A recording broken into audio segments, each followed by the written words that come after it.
Cinema industry వైపు వెళ్ళాలనుకుంటున్నారా? మీకు మేమున్నాం. వెంటనే కాల్ చేయండి. నమస్తే, వెల్కమ్ టు సుమన్ టీవీ. నేను మీ యాంకర్ సరి. ఇప్పటి వరకు కోల్కతా ఇన్సిడెంట్ గురించి ప్రతి ఒక్క ఇన్ఫర్మేషన్ని కూడా మీకు అందించడం జరుగుతూ ఉంది. అండ్ అందులో భాగంగానే ఈరోజు మనం చూసుకుంటే అక్టోబర్ 1 ఈరోజు లేటెస్ట్గా వచ్చిన హియరింగ్స్ ఏంటి, దాంతోపాటు నిన్న సిబిఐ సందీప్ ఘోష్ ఒక చాట్ ఏదైతే ఉందో దాన్ని రికవరీ చేసిందా అన్న న్యూస్ కూడా మనం వింటున్నాం. అసలు ఆ చాట్లో ఏముంది అండ్ ఫాల్స్ ఎలిగేషన్ని కూడా రికార్డ్ చేసింది తలా పోలీస్ స్టేషన్ అని ఆ వార్త కూడా మనం వింటున్నాం. సో వీటి గురించి ఇన్ డీటెయిల్డ్గా మనతో మాట్లాడడానికి పృథ్వీ గారు ఉన్నారు. వారిని అడిగి తెలుసుకుందాం. నమస్కారం సార్.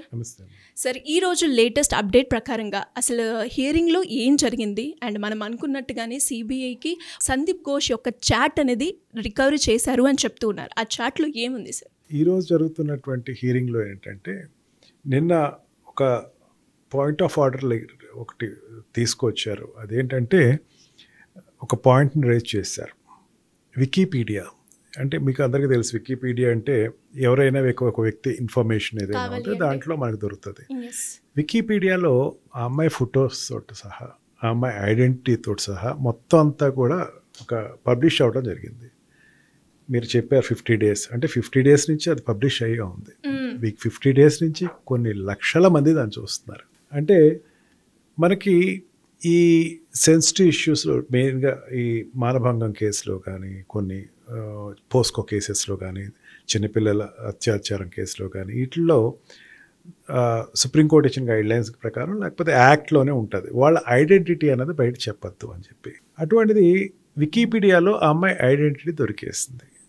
అంటే ఈ దొరకటం అన్నది వాళ్ళకి ప్రాథమిక హక్కుల్లో ఆటంకమే కదమ్మా. వాళ్ళ తల్లిదండ్రులకి వాళ్ళ కూతురు ఐడెంటిటీ అనేది బయట రాకూడదనే కోరుకుంటారు ఎవరైనా సరే. పోరాటం అంటే ఎవరైనా చేస్తారు. మెయిన్గా ఇటువంటి దుర్భాగ్యమైనటువంటి కేసుల్లో ఏంటంటే ఏ తల్లిదండ్రులు కూడా బయటకు రాకూడదనే చూస్తారు.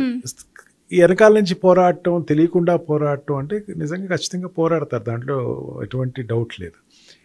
దీనిలో ఆ అమ్మాయి ఎవరు, ఆ అమ్మాయి ఏ ఇయర్ డాక్టర్ చేసింది, ఆ అమ్మాయి ఎక్కడి నుంచి వచ్చింది, ఏ ఫ్యామిలీ నుంచి వచ్చింది అన్నది మొత్తం ఇన్ఫర్మేషన్ వికీపీడియాలో వచ్చేసింది. నేను ఇప్పుడు దాని గురించి సుప్రీంకోర్టులో ఈ సాలిసిటర్ జనరల్ అడిగిన క్వశ్చన్ని నేను కూడా ఒకసారి పునరావృతం చెప్తున్నాను. దీంట్లో ఒకసారి పునర్పరిశీలిద్దాం. దీంట్లో కలకత్తా పోలీసు వాళ్ళు ఇప్పటివరకు దాన్ని ఎందుకు ఆపలేదు, అంటే దాన్ని ఎందుకు అంత లైట్గా తీసుకున్నారు అంటే ప్రతి అంశంలోనూ సరే ఎంత పోలీసులు ఎంత నిర్లక్ష్యంగా ఉన్నారు అన్నది తెలియట్లా. ప్రతిదానికి నీకు సుప్రీంకోర్టు నీ వెనకాల నుండి ప్రతి స్టెప్ వేయిస్తుందా? అంతేకాకుండా కొన్ని ఫేస్బుక్లో కానీ కొన్ని ఈ దాన్ని ఏమంటారంటే సోషల్ మీడియాలో కానీ ఆ అమ్మాయి ఫోటోలు రావటం, ఆ అమ్మాయి చనిపోయిన తర్వాత ఫోటోలు రావటం, ఆ అమ్మాయికి ఒక స్టోరీ కూడా ఒక క్రియేట్ అయ్యి పిక్చర్ లాగా వచ్చిందని ఇప్పుడు జరుగుతున్నటువంటి సెషన్స్లో, సుప్రీంకోర్టు సెషన్స్లో పాయింట్ ఆఫ్ డిస్కషన్స్లో నడుస్తుంది. దాని గురించి చాలా గట్టిగా వాళ్ళు అడ్వకేట్స్ ఫైట్ చేయడం జరుగుతుంది.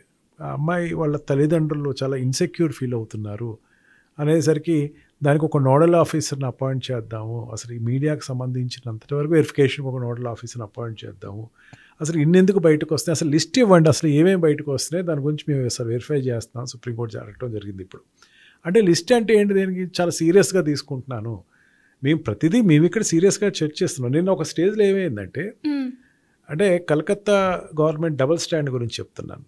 కలకత్తా గవర్నమెంట్ నేను ఏమో ఒక మాట చెప్పిందంటే, వాళ్ళ రిప్రజెంటేటివ్ అయినటువంటి కపిల్ సిబాల్ ఏం చెప్పారంటే, దయచేసి మీరు లైవ్ ఇవ్వకండి, లైవ్ ఇస్తాం వల్ల మాకు కొంచెం ఇబ్బందిగా ఉంది అని చెప్పేసి సుప్రీంకోర్టు లైవ్ ఇవ్వద్దు అంటూ జరిగింది. సుప్రీంకోర్టు జడ్జెస్ వాళ్ళు చాలా క్లియర్గా చెప్పారు, లైవ్ ఇస్తుంటే కాస్త మీరు అలర్ట్గా ఉంటారు, వచ్చిన నష్టం లేదని. లైవ్ ఇవ్వద్దు అన్నది దేనికోసం చెప్పారు, సెన్సిటివ్గా ఉంటుంది ఇష్యూస్ని. సెన్సిటివ్ ఇష్యూస్ని బయట పబ్లిష్ అయితే మాత్రం వాళ్ళు కంట్రోల్ చేయరు. ఎంత హేయం అది. కమిషనర్ ఏం చేస్తున్నాడు, ఏం మాట్లాడుతున్నాడు, నేను అడిగిన క్వశ్చన్ కాదమ్మా, నేను అడ్వకేట్స్ అడిగిన క్వశ్చన్ అది. కమిషనర్ ఎందుకు ఈ విషయంలో అయినా సరే అతను టెర్మినేట్ చేయండి, అది తప్పించిన జాబ్లోంచి. ఎందుకంత నిర్లక్ష్యంగా దీన్ని తీసుకుంటున్నారు? మొదటి నుంచి నిర్లక్ష్యంగా ఉన్నారు, ఇప్పటికే నిర్లక్ష్యంగా తీసుకుంటున్నారు. అంటే దీని గురించి ఎటువంటి స్పందన లేదా గవర్నమెంట్కి, ఎటువంటి దాని గురించి ఆలోచన లేదా? ఇప్పుడు ఏమైపోయిందంటే, దొంగల దగ్గర నుంచి సొమ్ములు రాబడి అంటారు. అంటే దొంగలు ఎవరైతే ఉన్నారో వాళ్ళ దగ్గర నుంచి సొమ్ములు ఒక్కొక్కటి తీసుకునేసరికి వాళ్ళ బాధగా ఉంది, వాళ్ళు చేసినటువంటి చర్యలన్నీ బయటకు వస్తాయన్నటువంటి ఒక బాధగా ఉంది. దీంట్లో ముగ్గురు ఇప్పుడు అరెస్ట్ అయ్యారమ్మా. సిరి రాయ్ ఒకళ్ళు, అండ్ ఘోష్ అండ్ అభిజిత్ మొండా ఒకళ్ళు అరెస్ట్ అయ్యారమ్మా. ఈ ఇద్దరు హాస్పిటల్ సంబంధించిన అతను. హేయం ఏంటంటే కమిషనర్ ఎందుకు రిజైన్ చేయాలని చెప్పేసి అంత గట్టి గొడవ జరుగుతుందంటే SHOని కూడా అరెస్ట్ చేశారు, స్టేషన్ హౌస్ ఆఫీసర్ని అరెస్ట్ చేశారు. దేని గురించి అరెస్ట్ చేసి ఉంటారు? మామూలుగా జనరల్గా అయితే తప్పిస్తారు, విధుల నుంచి తప్పించడం, సస్పెండ్ చేయడం, టెర్మినేట్ చేయడం ఏదో చేస్తారు. కానీ అతను అరెస్ట్ చేయడానికి కారణం ఏంటంటే ఈ ఉన్న ఎవిడెన్సెస్ని మాఫీ చేసి కొత్త ఎవిడెన్సెస్ని క్రియేట్ చేసి ఫ్యాబ్రికేటెడ్ ఎవిడెన్స్ అక్కడ కల్పించాడని అతను అరెస్ట్ చేశారు. అతను అరెస్ట్ చేసిన రీజన్ అది. సిఐని అభిజిత్ని అరెస్ట్ చేసిన తర్వాత నిన్న సిబిఐ వాళ్ళు చెప్పడం జరిగింది, మాకు కొన్ని లీడ్స్ దొరికినాయి ఈ విషయానికి వచ్చి, ఆ పోస్ట్ మార్టం సంబంధించింది కానీ కొన్ని అమ్మాయి కొన్ని వాట్సాప్ మెసేజ్లు పంపించడం జరిగింది, SMS మెసేజ్ పంపించడం జరుగుతుంది. అవి కూడా రికవర్ చేయటం మేము చేసుకున్నాము, అవన్నీ కూడా దాని గురించి కూడా చేస్తాం.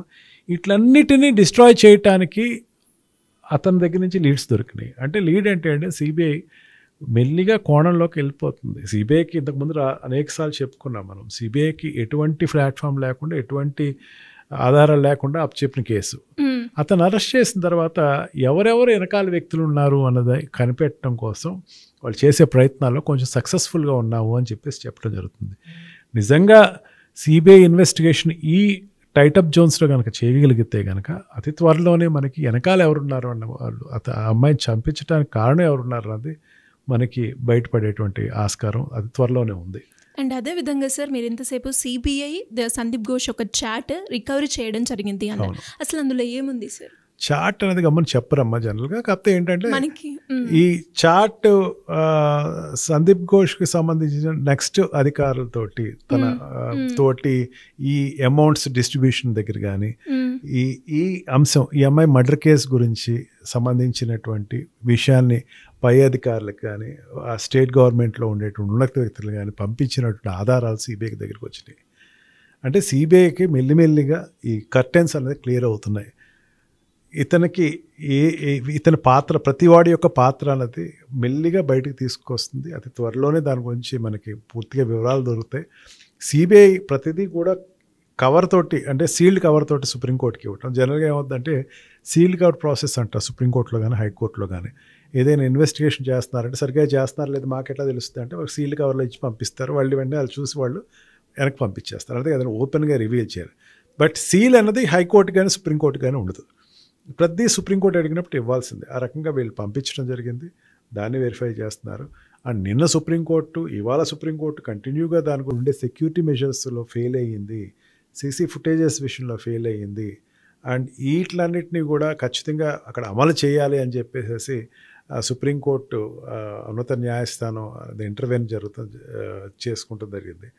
సరే, ఇక్కడ నాకు కానీ అందరికీ సందేహం వస్తే సుప్రీంకోర్టు చెప్తే కానీ వీళ్ళకి అర్థం కాలేదు ఇప్పటి వరకు.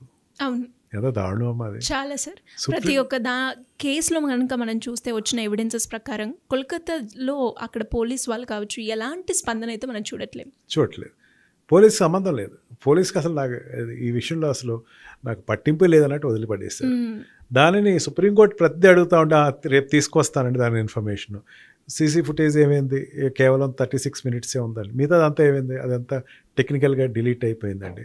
మరి అక్కడ పోస్ట్ మార్టం రిపోర్ట్ ఏమైంది, పోస్ట్ మార్టం రిపోర్ట్ ఎందుకంత త్వరగా చేశారు, అది ఏదో చేసామండి. అంటే ప్రతిదానికి ఒక నిర్లిప్తత, ఒక ప్లాన్నెస్. నిర్లిప్తత అంటే సమాధానంలో నిర్లిప్తత ఎందుకు వచ్చిందంటే వెనకాల ఒక ప్లాన్ అయితే ఉంది అన్నది స్పష్టంగా అయితే జనాలు గొడవ పెట్టిన. ఇందాక జూనియర్ డాక్టర్స్ వాళ్ళు ప్రెస్ మీట్ కూడా ఏదో చెప్పారు, వాళ్ళు కూడా చాలా క్లియర్గా చెప్పారు, మాకు ఇంకా ఈ వ్యవస్థ మీద మాకు నమ్మకం లేదు, ఇంకా ఇన్వెస్టిగేషన్ మాకు నిజం రావాలి. నిజంగా అడిగితే తప్పేం లేదు. సరే, ఇప్పటివరకు ఎవరు చేశారు, ఎవరు మానభంగం చేశారు, ఎవరు చంపారు అన్నది విషయం బయటికి రాకుండా జనాలు మీరు అయిపోయింది కదా వాళ్ళు చూసుకుంటున్నారు మీరు వదిలేసేయండి అని చెప్పడం నిజంగా బాధే. సుప్రీంకోర్టు కూడా అదే ఆవేదన నిన్న కూడా వ్యక్తం చేసింది. అసలు ఏం జరుగుతుంది, ఎంతవరకు అసలు చంపిన వాళ్ళు, మానభంగం చేసిన, అకృత్యం చేసిన వాళ్ళు బయటికి రానివ్వండి ముందు, అప్పటి వరకు మేము వదలమని చెప్పింది. 50 రోజులు అయిపోయింది ఇప్పటివరకు. 50 రోజులు అయిన తర్వాత మనుషులు దొరకలా. క్లియర్ కట్గా ఈ వ్యక్తి చేశాడు, ఈ వ్యక్తి ఈ రకంగా చేశాడు దొరకలా. ఒక సైడ్ నుంచి మొదలయ్యి అక్కడ బ్రేక్ వచ్చి మళ్ళీ ఇంకో సైడ్ నుంచి మొదలయ్యి అది బ్రేక్ వచ్చి రకరకాలుగా టర్న్అప్ అవుతుంది, కానీ వ్యక్తి అనేవాడు దొరకలా. అంటే వ్యక్తి అనేవాడు దొరకకూడదని ఒక ఏజెన్సీ వర్క్ చేసింది దీనికి. అంటే వాళ్ళ ప్లాన్ చాలా క్లియర్గా ఉంది.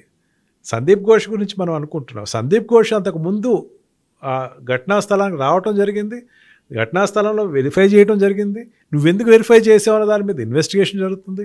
అతను ఒకటే ఉన్నాడా, ఇంకెవరైనా ఉన్నారా అని చెప్పి, అంటే ఒక అమ్మాయిని చంపాలని చెప్పేసి అతి క్రూరంగా ఆలోచించి ఒక పని చేసినటువంటి మేధావులు ఎవరైతే ఉన్నారో వాళ్ళకి నిజంగా ఎటువంటి శిక్ష వస్తుందో కానీ దాని గురించి ప్రతి వాళ్ళు ఎదురు చూస్తున్నారు. నిన్న సిబిఐ కరెక్ట్గా చెప్పిందమ్మా. నిన్న చార్ట్లో చాలా క్లియర్గా ఏం చెప్పిందమ్మా, చార్ట్స్లో వాళ్ళు ఇచ్చిన చార్ట్స్లో, అమ్మాయి దొరికిన చార్ట్స్లో సందీప్ ఘోష్ చెప్పిన దాంట్లో అమ్మాయి లిమిట్స్ క్రాస్ చేసింది, ఆ అమ్మాయి తన పరిధి దాటి ముందుకెళ్ళింది అని చెప్పడం జరిగిందమ్మా. అంతేకాకుండా ఈ ఇండైరెక్ట్గా ఒక యాక్ట్ తన చెప్పడం జరుగుతుంది. అంటే తన ప్లాన్ అనేది దీంట్లో స్పష్టంగా ఉంది. దీనిని గురించి ఇన్వెస్టిగేషన్ జరుగుతుందమ్మా. అంటే ఆ అమ్మాయి వాళ్ళు అడిగిన డిమాండ్స్ కానీ వాళ్ళు అడిగినటువంటి దాన్ని ఒప్పుకోలేదు. ఎందుకు ఒప్పుకోలేదు, అది అందుకే మేము ఇచ్చేసాము అన్న దాన్ని లీడ్ అనేది ఏదైతే ఉందో దాని మీద సిబిఐ ఈరోజు కూర్చుండడం జరుగుతుంది. ఇదే కాదమ్మా, అనేకమైన చాట్స్, సందీప్ ఘోష్ సంబంధించిన చాట్స్ అనేవి చాలా కూలంకషంగా సిబిఐ ఇన్వెస్టిగేషన్ జరుగుతుంది. ఇన్వెస్టిగేషన్ చేస్తుందంటే దౌర్భాగ్యం ఏంటంటే స్టేట్ గవర్నమెంట్ దాన్ని సపోర్ట్ చేస్తుంది. స్టేట్ గవర్నమెంట్ దాన్ని ఇప్పటివరకు బయటికి చెప్పకుండా సపోర్ట్ చేస్తుంది. దాన్ని సిబిఐ వచ్చి బయట తీయాల్సి వచ్చింది. నిజంగా చెప్తున్నారమ్మా, దీంట్లో సిబిఐ వాళ్ళు ఇన్వెస్టిగేషన్ చేసేటప్పుడు నేను ఒక సీనియర్ ఆఫీసర్ తన ఇంటర్వ్యూలో చెప్తున్నాడు, చాలా రిమూవ్ అయిపోయినాయి, ఇవి మాత్రం మిగిలినాయి. అంటే చాలా వరకు రిమూవ్ చేసేసారు. దీనికి స్టేట్ గవర్నమెంట్ సపోర్ట్ చేస్తుంది. ఇంత దౌర్భాగ్యమైన పరిస్థితి అంటే నిజంగా అమ్మాయి ఎంత నరకం అనుభవించిందో, నరకంలో కూడా ఎంత నరకం అనుభవించరేమో ఏ వ్యక్తి కూడా అనిపిస్తుంది. కానీ ఖచ్చితంగా జస్టిస్ అయితే జరుగుతుందని చెప్పేసి మనం చాలా ఆశతోటి మనం ముందుకెళ్ళాలి. దీని గురించి ఇంకా విపులంగా మనం అనేకమైనటువంటి విషయాల మీద చర్చలు చేసుకోవాలి. దాంట్లో సుప్రీంకోర్టు ఇంటర్వెన్షన్ వల్ల ప్రతిదీ ఇంతవరకు వచ్చింది. సుప్రీంకోర్టు లేదు, ఈ రోజున లేదు అంటే అసలు ఇన్వెస్టిగేషన్ లేదు, క్లోజ్. వాళ్ళందరినీ తీసుకెళ్ళి లోపల వేసేవారు, జూనియర్ డాక్టర్ లోపలికి వేసేవారు, వాళ్ళ మీద మీసా ప్రయోగించారు. మీసా అంటే రేపొద్దున వాళ్ళు తప్పించేయటం. అంటే సుప్రీంకోర్టు ఇంటర్వెన్షన్ వల్ల ఇంతవరకు జరుగుతుంది. ఈ విషయంలో మన సుమన్ టీవీ నిరంతరంగా 50 రోజుల నుంచి కూడా దీని గురించి అబ్జర్వ్ చేయటం నిజంగా హర్షణీయకం.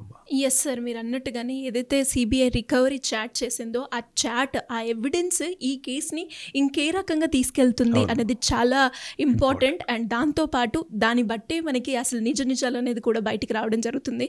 సో ఒక్కసారి దాని గురించి కూడా మనమైతే మళ్ళీ వచ్చే ఎపిసోడ్లో మాట్లాడుకుందాం. Thank you sir, thank you so much.